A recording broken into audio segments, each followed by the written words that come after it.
Okay, well, maybe if you could begin, Noor, by telling me, for people that don't know anything about it, what is the project that you're involved in the Sure. military trials? Okay. I work with a group called the No Military Trials for Civilians group. Um, Military trials, or are also commonly known as military tribunals, or court martials, as they're referred to in the states. After the January 25th uprising in 2011, there was an immediate disappearance of the police off of the streets, which led to the army taking over and trying to and compensating for the lack of police, or for the lack of force. And in turn, people were being taken in huge quantities to uh, military courts and military tribunals, and they were being sentenced to military courts, uh, simply because it was now the army on the streets. Let me try to explain this more within a historical context.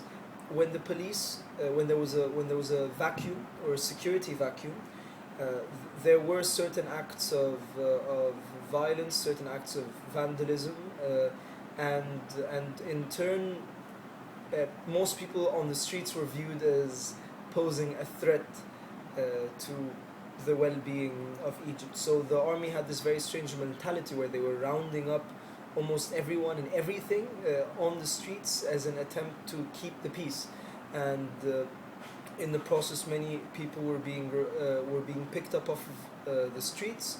Um, they were subjected to an immense amount of violence. They were taken over to military courts, and within a matter of days, they were sentenced to harsh prison sentences, starting from 6 months to a year, 3 years, 5 years, 7 years, 10 years, 15 years, and even in one case, 25 years.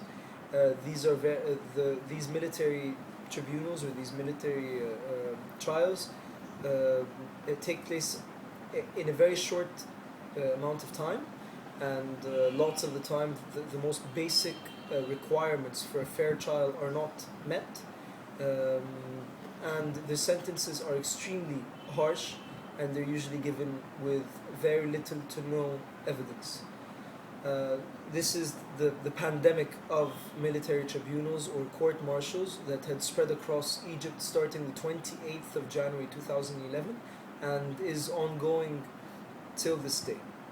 And so that was not it was not part of the system previously. There are obviously a lot of problems with law and order, but civilians didn't end up in military courts. Okay, before the 28th of January 2011, the 28th of January being the day that the police withdrew from the streets. Before that, yes, Egypt had been living under the emergency law for decades, but the number of people that would be referred to court martials were usually referred to these court martials by decree of the president, by decree of the president.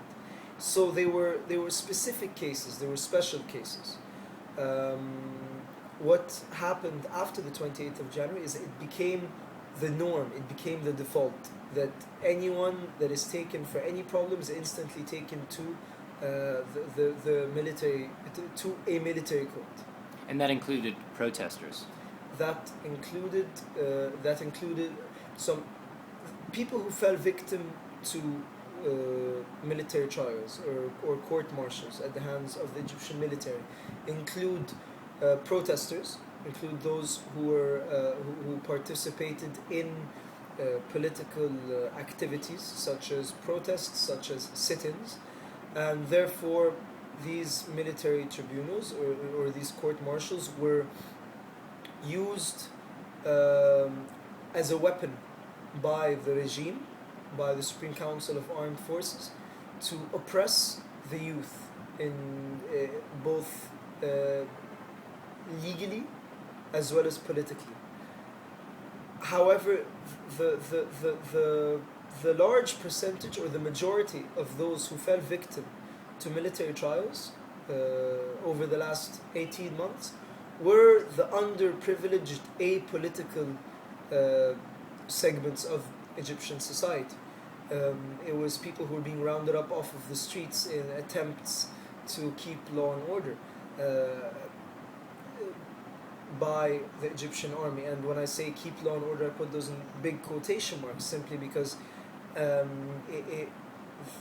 there were scare tactics being used and just trying to spread as much fear as possible in order to increase, or in order for the army to increase its power and its influence over the decision-making process. So this is a common misunderstanding. Some people think that the majority of the estimated 12,000 people who've been sentenced to military trials over the last 18 months, some people think that they are political prisoners, but in fact, no, the majority of those victims are underprivileged, apolitical individuals. Let me try to give you an example of how many of these people were rounded up. If there was a fight, for example, on the streets, there's a fight between two individuals, and one of the individuals had a weapon. So in Egypt, when there's a fight, everyone comes in to try to break up the fight. So people would come in to try to break up this fight, and then suddenly a group of army officers and soldiers passing by would see this, and they'd come up and they'd round up everyone in the vicinity, and they'd be sent to a military court, and they'd all be sentenced within a couple of days to these horrendous sentences. Another example is a boy, a young boy at the age of 19, who has a scar on his face, walking around in the evening, suddenly being picked up after passing through a checkpoint, and he, simply based on appearance, they assume that he's up to no good, and he's taken, and then suddenly he's sentenced to 5 years for something he did not commit. Now, there are some, because we have been working on these cases for such a long time.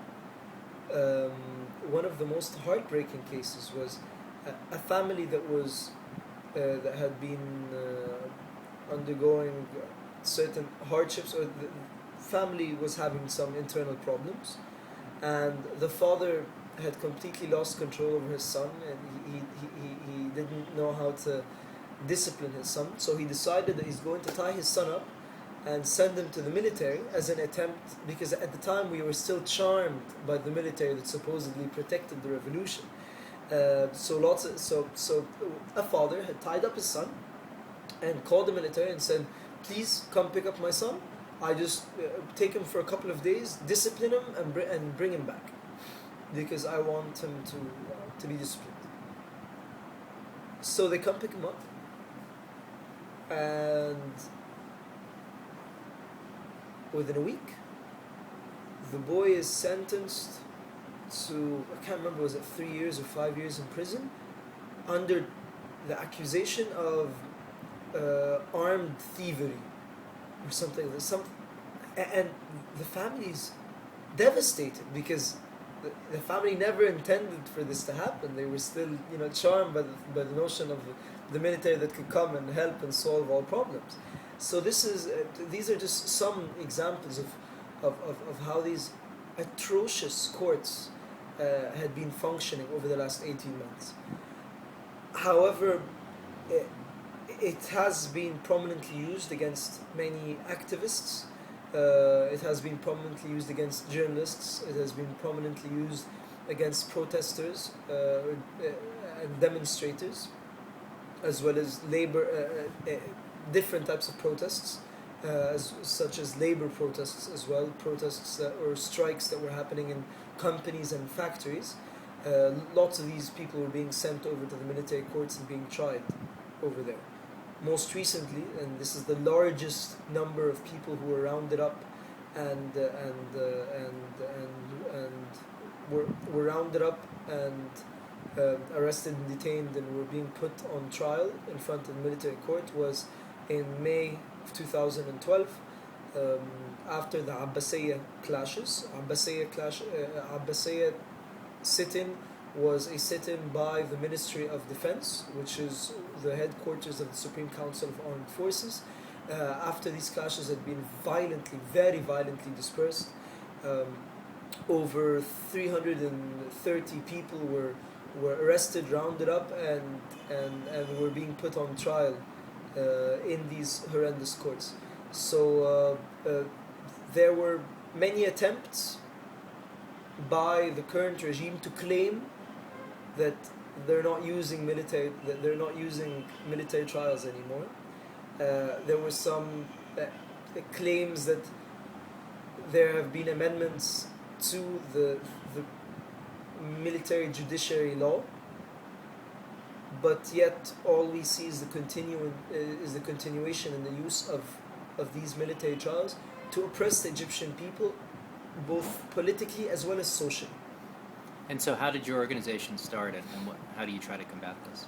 The No Military Trials Group is not an institutional organization in the sense. It is a movement. It has no specific hierarchy. It's extremely organic. It is based on volunteer activities.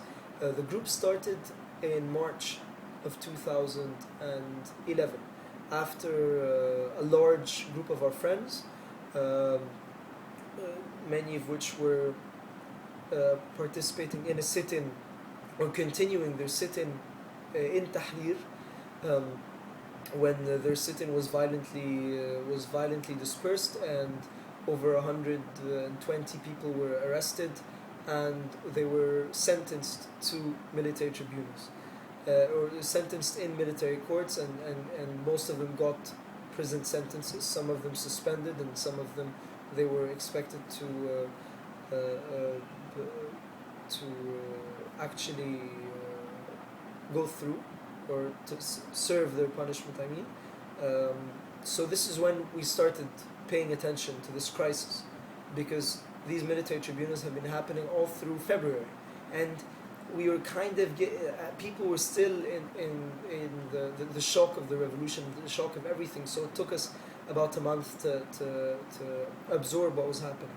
I personally joined at the end of March, while the group itself began in the middle of March, in response to the 9th of March, the